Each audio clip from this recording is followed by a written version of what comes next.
Bonjour à tous, Sébastien Lécan, conseiller grande culture à la Chambre d'agriculture de la Somme sur le secteur d'Abbeville. Donc cette semaine au niveau de l'Actuplaine, il me semble intéressant de faire un focus sur la récolte des pommes de terre.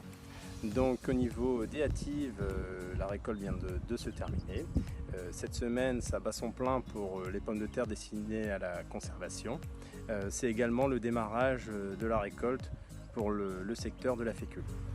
Donc là nous sommes sur le secteur de Mignanais dans une parcelle de pommes de terre fécule variété Amila. Donc depuis les dernières pluviométries, c'est une parcelle qui a bien poussé puisqu'on estime avoir gagné à peu près 6 à 7 tonnes de rendement. Donc là l'idée c'était de la maintenir en verre le plus longtemps possible pour maximiser la pousse. Donc pour définir la bonne profondeur d'arrachage, on vous conseille de décaper quelques mètres à la bêche afin de s'assurer qu'il ne reste pas de tubercules coupés en dessous de la butte. Si c'était le cas, il faudrait redescendre les bêches de quelques centimètres. Par contre, au contraire, il faut éviter de trop descendre les bêches inutilement. Ça chargerait le tapis en terre et ça réduirait le débit de chantier.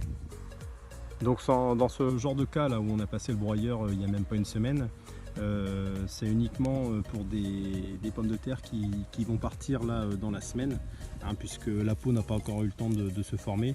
C'est des pommes de terre qui sont assez sensibles au coup, donc dans aucun cas on déclencherait un arrachage pour un stockage en bâtiment.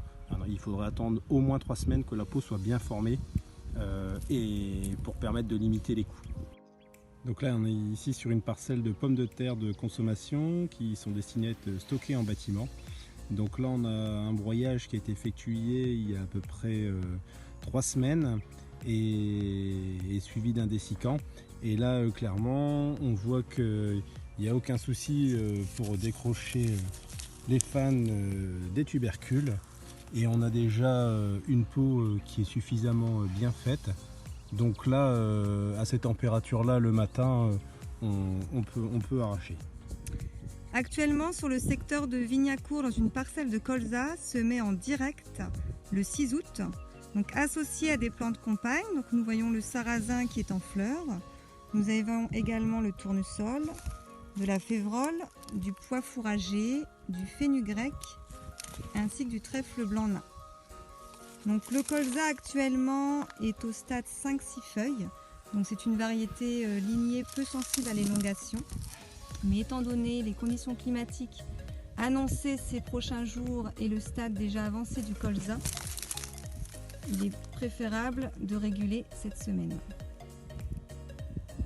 Au niveau de la cuvette jaune, donc qui nous permet en fait d'identifier l'arrivée des grosses altises, nous pouvons voir là en début de semaine, donc nous avons la présence d'une altise qui est ici, une deuxième qui est là, donc un début de vol qui a débuté sur le secteur.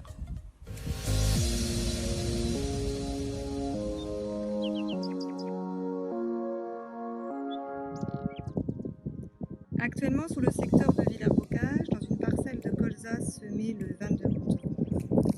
Donc les colzas sont au stade de 3 feuilles. Nous pouvons voir quelques piqûres d'altise. À ce stade, le risque de défoliation par la petite ou grosse altise est assez faible. Par contre, nous observons l'arrivée des grosses altises par la cuvette jaune. Donc, comme ici, où nous pouvons observer 15 altises piégées ce week-end.